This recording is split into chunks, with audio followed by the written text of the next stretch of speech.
Well, I do believe that probably historically it was a meeting place for like the fairs of old in the 18th and 19th century, for instance, going way back.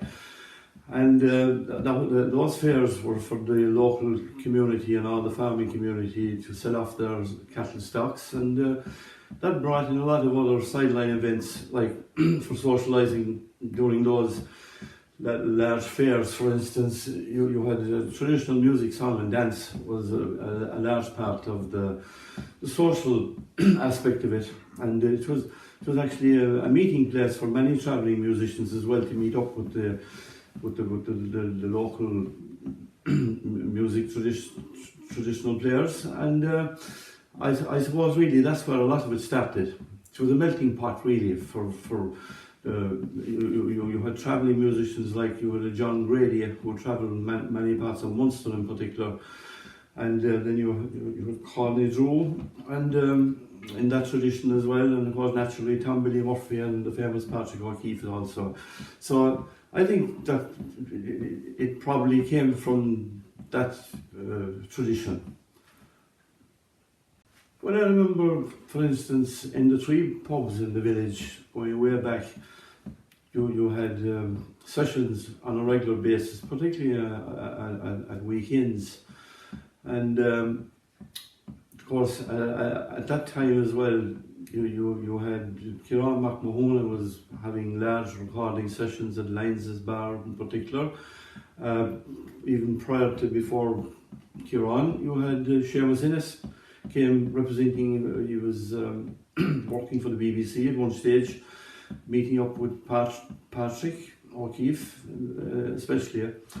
And I can remember several events, if there was the drag hunt was on, at any time like that, music was essentially a part of the festivities that was happening in the village,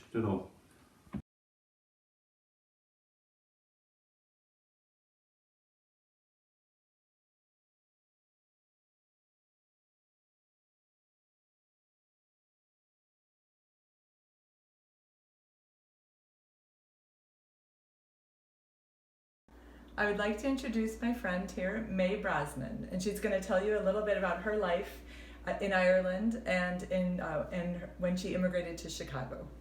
Okay. I was born in Ballinthorrig, Scartaglin, County Kerry.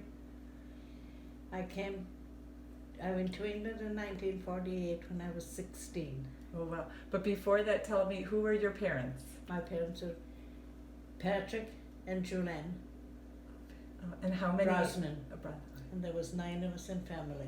Oh, very good. And where did you fall? I'm the third one from the end. Oh, very good. Yeah. Very good. And when you were growing up, do you remember a lot of music in the area? Oh, yes. In your house? Yes, we had a lot of music in our house. My father always played the gramophone. He played what? The gramophone. Oh, you had a gramophone? Oh, we did, yes. Oh, very good. Yeah. And did you dance? Yes, we did. Michael and I used to dance around the kitchen floor. Oh, excellent. Yeah. And would neighbors come over, to join you? Oh, yeah. Have some little... Dan Cullity. Who are the neighbors? Dan Cullity. Dan Cullity? Yeah. And Johnny Raleigh. Oh, very good. Mickey's father. Oh, yeah. Yeah. Good. And tell me, what are your earliest memories of hearing like live music as far as instruments? You said you had a neighbor, Timmy? Timmy Clifford. Yeah. He used to play the bagpipes, and he used to walk across the hill, and we'd stand at the door and listen to him. Oh. And he was really good. He was really good. Yeah. So he played the bagpipes, and he lived close to your house? No, we could see his house from my house, but it was across the way. Oh, very good. But you could hear his bagpipes? Oh, you can hear the bagpipes, so they're much better outside than they're inside. Oh, okay. Yeah, the music is nice. That's beautiful. Yeah. Oh, lovely. So. And then when you said that you went over to England? I went when to you were England when I was 16. Okay. Wow. And I went to school in England. I was a nanny. Oh, very good. How many children? 2. Okay. too, and they were so cute. Oh, good. Too cute. So I left when they grew up. I left. You left as well. When you were in England, did you see people from your Oh, I area did, and yes. Ireland, Oh, from yes. Kerry? Yeah, And a lot of people, and we danced. We used to go to dances, and oh, good. You found each other there. yeah, we did. Yeah, Good. I mean, it was easy, really. Yeah. And then what made you decide to come to Chicago? Well, I came on vacation and stayed. Who was here? Who did you come to?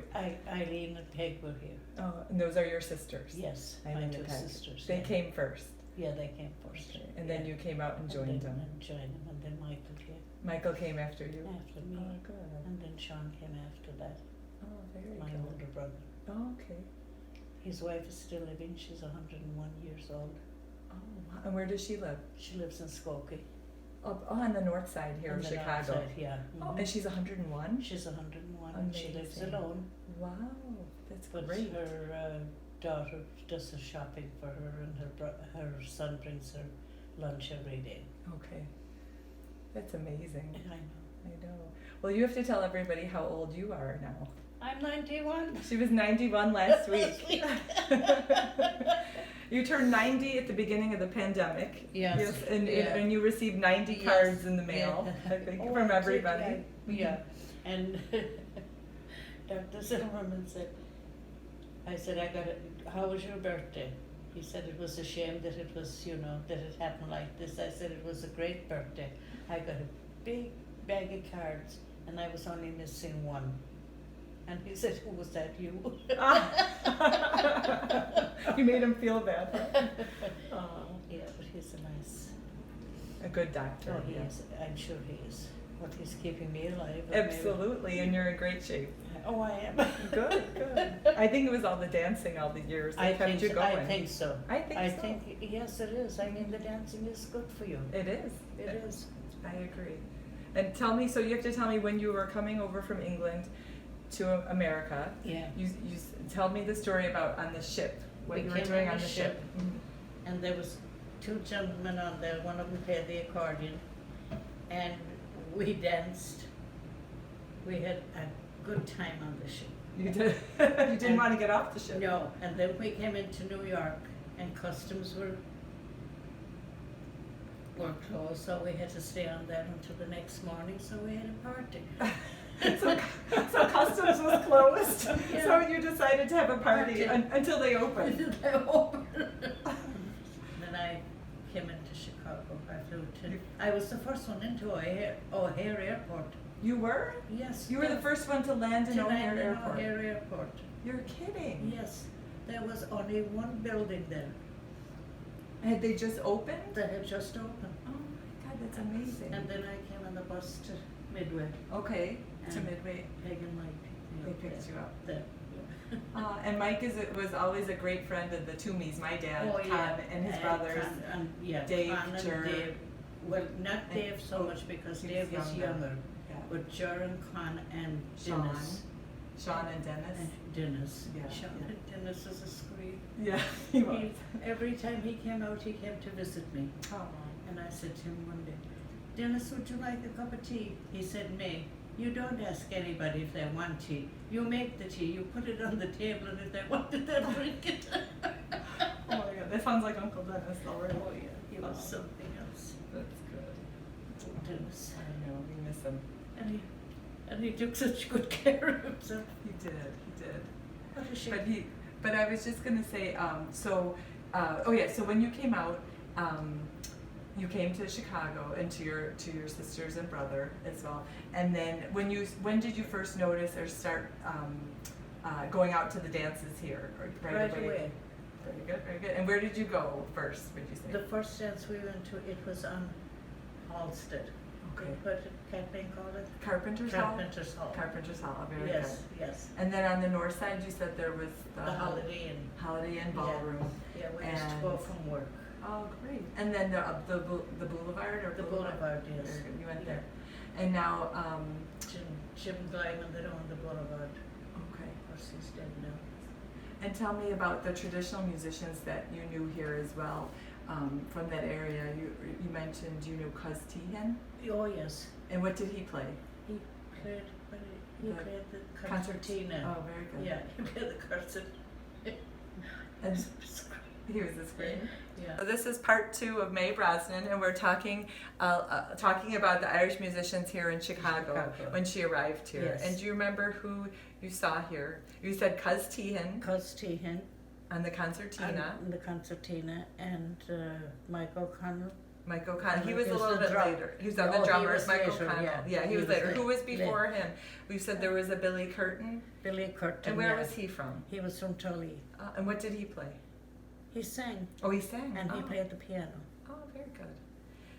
And then you said later then Mike O'Connell, like all of the big bands started coming in, kind of the show bands Yes, and Brendan stuff. Boyer and The Royal T.J. Irish- Curtin. The Royal Irish show band. Yeah. And then you said later then Mike O'Connell and the Shannon Ayres, yeah. And where was Michael from? He was from Tarbert. Okay. Very good. And then you were dancing up a storm, I'm Oh sure. yeah, we had a great time. Yeah. I heard the dance floors were packed. They were packed. And there would be people waiting Big as soon wait. as people walked off the dance floor to take their place. But Like yes, there was not yeah. enough room for all the dancers. No. And it would just, and the poor musicians never got a break because No. people just danced Yes, non-stop. They were exhausted. Yeah. Yeah, we had, I talked to some of the older Irish musicians who since passed away. Malachy Towie, he was 100 years old, and yeah, he played in at Lanigan's Pub in Chicago. Oh, yeah. And he was telling me that it was nonstop. He said they were exhausted. He never got a break because there were as soon as people left the floor, there were people waiting to take their place. Yeah.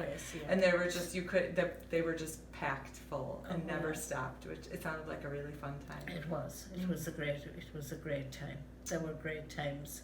Oh, that's great. And the big bands were great. Yeah. And a lot of them did come out from Ireland. Oh, they did, yes. A lot of the bands came out from Ireland, yes. Oh, that's good. Now there's nobody. I know it's quieter now for It's sure, quieter. especially with the pandemic. Oh, yeah. I know. So when I met you, it was going to the. I've known you my whole life. I was really born in your kitchen. I heard. We'll tell that story later. Eileen was born in my almost born in my kitchen. I was. And but my earliest memories of you is being at the Glendora house for the Cayley dancing Oh, yeah. on Tuesday nights. Yes, on Tuesday nights. And it was Father Duan and Una and Eamon Malone were starting it, helping us. And Una. They were teaching us how to dance. Them, yeah. yes.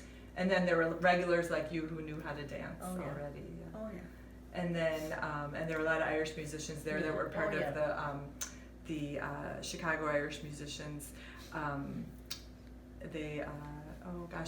With Frank Thornton, I think, the Irish Musicians Association, Yeah. which is our cultist Frank branch. Thornton, yeah. So they played the music at the Glendora, Yeah. and then later, after the Glendora, They went to Gaelic Park, yes. and So Gaelic Park was built, and then all the music Yeah. went there. went there, yeah. So we would do set dancing and Cayley dancing. Cayley dancing. And you were always on the floor. I loved the set dance. I loved the sets. Yeah. What was your favorite? The sets, Yeah. Which one? the Kerry set. Of course it is. Donna. And then now at Gaelic Park we have Donna Killen who's teaching Teaching, yes. Gaelic Park, Yeah, or teaching yeah. the Cayley dancing Yeah, as well. Yeah. Yeah. And we're hoping, we were just there at Gaelic Park on Sunday. Sunday. The at first Mass. time in how long? In a year. In Over a year. Yeah, yes. 15 months. 15 months. But now we've both been vaccinated, so that's why we're together again. And we're both vaccinated. Yeah, and so Thank God. thank God, and so we'll be there hopefully soon, So doing I hope so. dancing Doing and dancing. listening to music. Oh yeah, and listening having a to good music time. and having a good time. Yes. I don't know if I'll ever dance again, but I can sit and listen to the music. Good. It's And we just, before we close here, we just want to say thank you for including us in this whole celebration for World Fiddle Day in Scartaglin 2021. And we hope you're all healthy and well. And we hope to see you all soon I in hope person. so. In person. Yeah, exactly. And I just want to show you this beautiful picture that May's niece painted. It's your home. It's Her mother-in-law. her mother-in-law, Oh, May. painted, Do you know yeah. what's her name? I really don't know. But she painted this beautiful picture of May's home place. Yes. And tell me again, where were you born? Born in Ballinthorry, Scartaglin, County Kerry.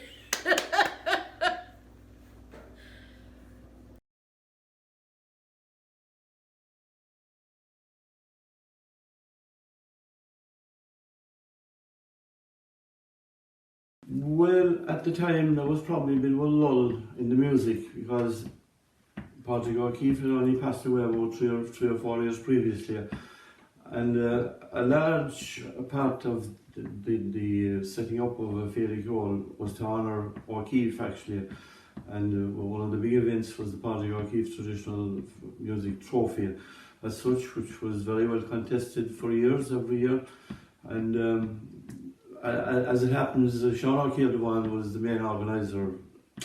He came around the area around 1960 and whatever, and he was a tremendous organiser, and there was a huge committee, a local committee, too many names, too numerous to mention anybody in particular, but they were all very enthusiastic, and it was a great event. It was a lot of people used to coincide their holidays from Britain and America, and to be attending the Féile Ceoil. It went on practically for a week. It started off only on a one day on a Sunday, but it expanded out from Friday up into the bank holiday Monday then, for a good number of years, and it was a big event, and it was a great stage for the younger musicians in particular, with all the various competitions in music, song and dance, and I suppose it was a shop window for those, and it also gave them great incentive to carry on their music, and there was many memories by those younger musicians who developed there through the years.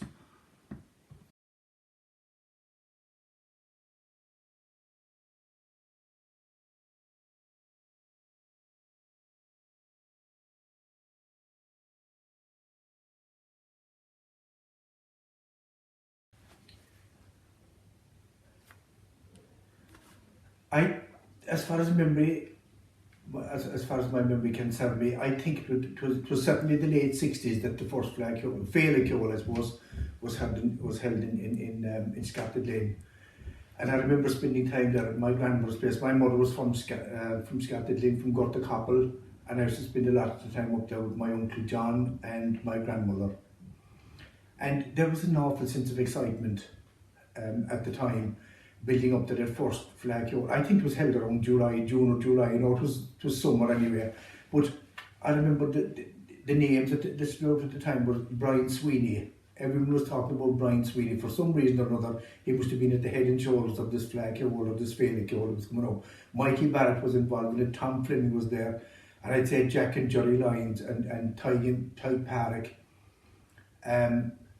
And I remember the excitement in that they were doing up the hall as well at the time, and it was all hands on deck. It was like the whole village was preparing for a station in one particular house, and the focus was on the hall down there.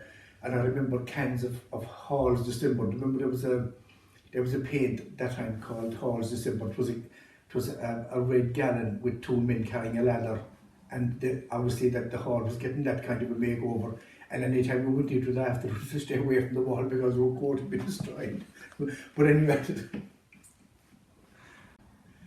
then on the day of the day of the Féile, there was an opening, and I remember a pipe. I don't know where the pipe band was from, but a pipe band marched up and down the village, and the music and the excitement, and the crowds were there from everywhere. And obviously, as we know now, you'd have the likes of Matt Cranage and Jackie Daly, but we didn't know them at the time. But the lorries, and I remember, like I said, Mikey Barrett and all these people being involved, and loads of competitions for singing and dancing and all that kind of thing, and the village packed.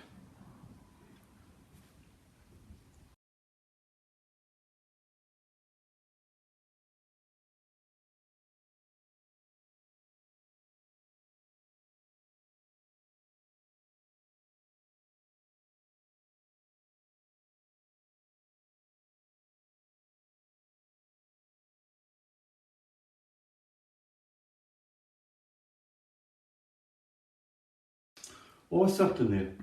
The one thing about the World Fiddle Day, really, it is going to be a world event, and I think great thanks to yourself, PJ, and our associates, your fellow organisers, and for the tremendous work that has been done, and essential work as well, to keep the tradition alive And I would also pay a special tribute there to the likes of Peter Brown and his associates. In particular, Peter, he has been involved now, I think, for the last 25, 30 years in various organising of the O'Keeffe Festival in Castle Island also. And he really put Sliabh Luachra music in the limelight very much.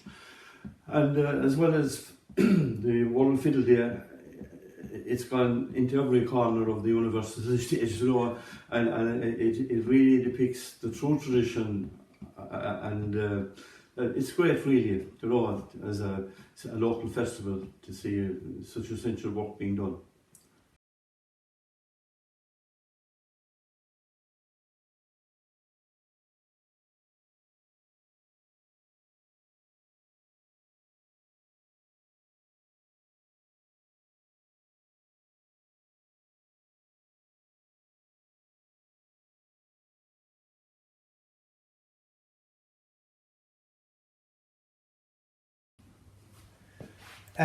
The legacy that Patrick O'Keeffe and all these people left after them would be nothing if it wasn't being preserved and if it wasn't being promoted as the likes of Handed Down and the likes of the Patrick O'Keeffe Music Festival in Castle Island do to preserve and to promote the legacy that all these people left behind them. And what they were laying down, they laid down the first track in that legacy that we have today, and we're so blessed to have it, and we're so blessed to have people around the place, the likes of PJ and Mick Quality, Tomas McElligod, that started Handed Down in 2013, and what they have built up since is truly remarkable. And it's remarkable because it was put there in the first place, but the fact that it's gathered and put there for generation to come is what's vitally important.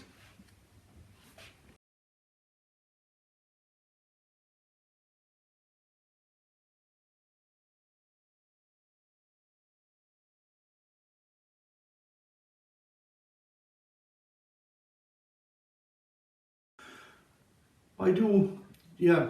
I think that there's a great focus at the moment on Irish traditional music and all types of ethnic music worldwide as well.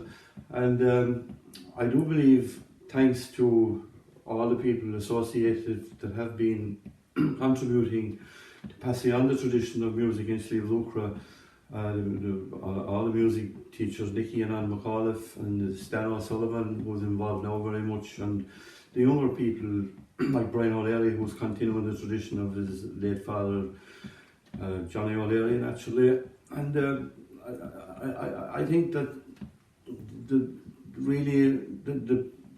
locality is immersed in the music, and at this stage it is much in demand everywhere, and it's great that you have the musicians who have been brought along down through, particularly I think with the last 30 years. There's great progress is being made again in the revival, and immigration definitely was harmful for a long time. You know, there was more music over in the heart of London or New York or Boston or Chicago than there was in the locality, but now I think it's all coming home again, and that's great.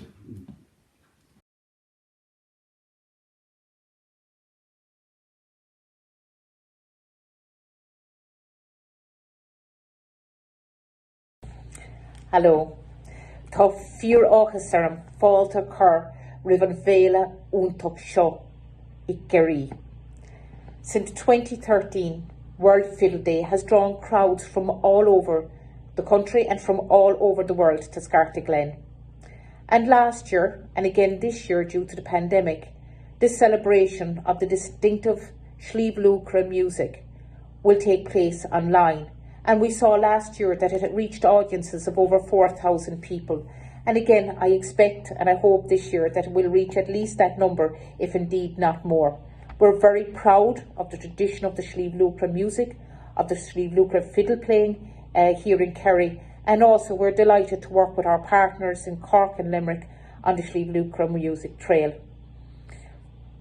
I also want to acknowledge the work of Kate Kennelly and her team in the Arts Office and the great support that they have given towards the advancement of this within our county. I want at this stage to wish PJ Tehan and his team in Scartaglin and all the participants and your wide audience a very happy World Fiddle Day 2021. And I really hope it goes very well for you. Grab Mila Mila Mafagab Galer. Slán.